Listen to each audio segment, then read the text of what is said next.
Okay, kids. Well, we saved the best for last, as Paul selected for the third exercise from my list of 15 to show you guys is the air bench.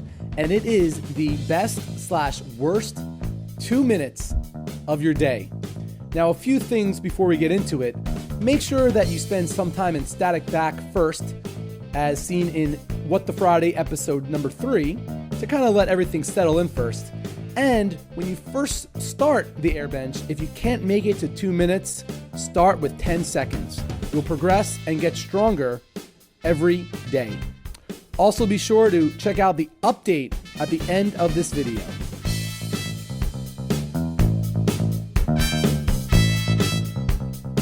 So this is the air bench, and what you're going to do is you're going to walk feet out in front of you, hip width apart, toes pointing straight. You're going to sit down into it, close to 90, flattening your low back, pressing your heels in. Okay. You can scooch back off the wall a little bit. And what you're going to do is Walk feet out in front of you so that your ankles, when you bend your ankles are underneath your knees. And turn those toes in, especially that right one. 3 sets of 20? Down, there you 3 go. sets of 10? Yeah. Yeah, right about there. Notice how Good. you get your Right there. tilt in this Now, one too. sink your weight into your heels. Turn those toes in just a touch more. Already, this is working more. Yeah, and that should transition to your thighs on top. Yes.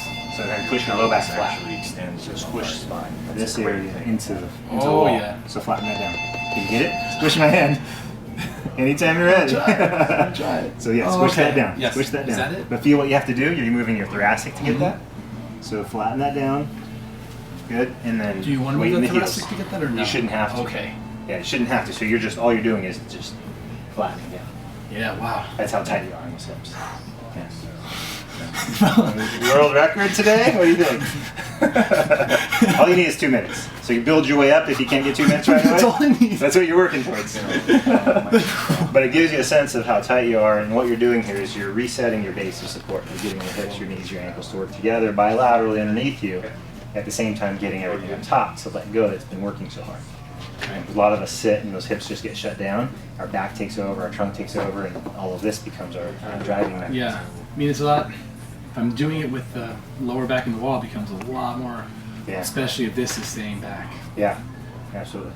So just keep pressing that low back flat, weights in the heels. Good, good. This is usually where you want a good joke or like a nice little 2-minute YouTube video or something like that. You know? Watch some monkeys bouncing around or something. Yeah. Oh boy, tell me a bedtime story. Do something. 30 seconds. Jeez. Doing good. And then yeah, this is going to be the tendency too. So keep relaxing the shoulders down. Okay. Okay. Yeah. Good. Yeah, it's interesting because you have some, like. You know, there was like 15 other exercises on my menu. We could have. I know, but this is like you said, one for all your. This is great because it's a silver bullet for a lot of people with low back pain. Okay. So if someone does have a lot of pressure and tension in that low back, they can just set up for this. And the nice thing is you can do this anywhere. I have people who do this on the elevator. Would not recommend on the first date. Yeah. Well, Valentine's Day. I would not be impressed with anybody right now. I'm about to start crying. Well, if you want to be Darwinian about it, you say, you can't do this for 2 minutes. Sure. Out you go. All right, come on up. Come on up. I'll think I'm come going to come down. Actually, it's a great question. How would you, if someone could come up, can they just kind of shimmy on up or? Yeah. Okay. Yeah, absolutely. Yeah. Or some people we put the block underneath, or so then that's they can perfect. sit down into it. Okay. Yeah. So those are 3 quick ones. Whew. Yeah. Wow, that's a good one. But change. So what that does is effectively helps reposition your pelvis and get your ankles, knees, and hips all connected underneath you. It's so cool. Yeah. Paul, thank you so much. Cool. Good So, work. guys, like I said, there's a bunch of other exercises that I got prescribed to me, I guess, right, on my Under this, menu. yeah. Mhm. So I'll be doing a 30-day challenge and checking with you guys in a month, uploading the new pictures. And I challenge you guys at home, try out one of those exercises. See how you feel, and write a comment down below. Thanks so much. I'll Awesome. thank you again. Cool. It's okay. It's perfect.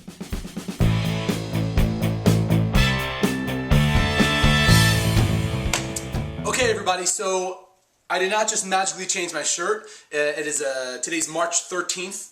We're recording this video, and the videos that you saw on the What the Friday was recorded on February 9th, the first time I visited Paul at the Egoscue clinic in Santa Monica. Now, it's been 5 weeks since then, and about last week I went back to the clinic to get reassessed I got to take my shirt off again and take all different types of pictures to see how I was progressing, as well as I was prescribed a new set of exercises off of the Egoscue method.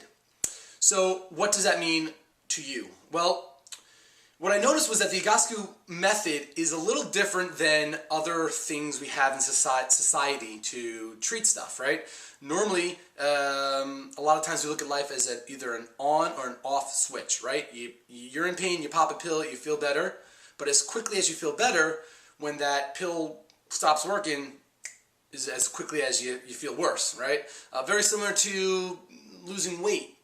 People will go on a fast, and though fasts for some people's constitutions are great for cleansing reasons, but doing it for weight loss, as quickly as they're going to lose that weight, when they get off that fast, they're going to gain it back.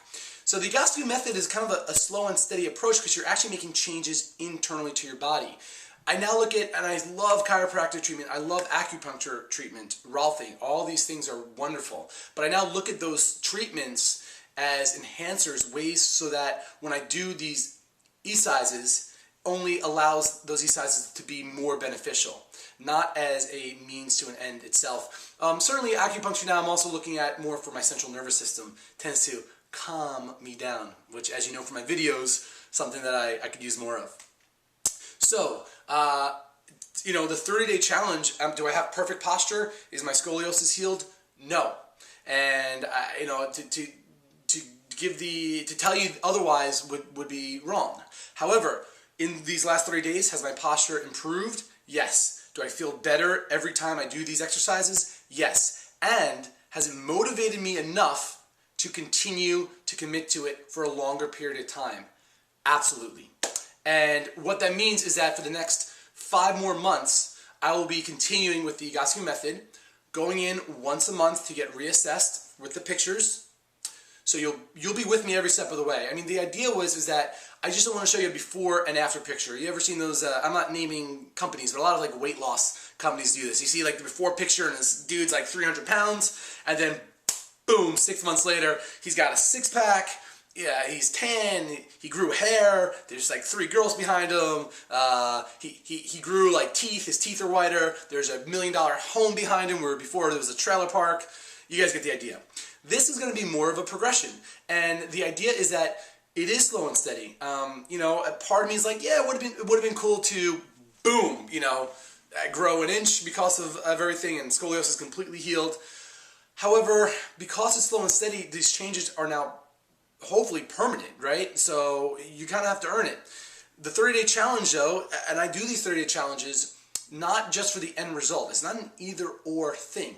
The idea is you do it for 30 days and then you reevaluate. And if you didn't see any improvements, or if it wasn't worth the time commitment or the money, the resources of time, money, energy, focus, whatever they are in that 30-day challenge, well then you cut ties, you call it quits. My thing though is I say 30 days on most things because a lot of people will buy a book and not even open the book to follow it along. So the 30-day challenge was enough to keep me going, and I'm committing to you guys to keep posting once a month, my pictures, my updates, and also doing some blogs to kind of like check in with you guys, tell you how I'm doing, how I'm noticing things. So stay tuned to that. Until next season, What the Friday.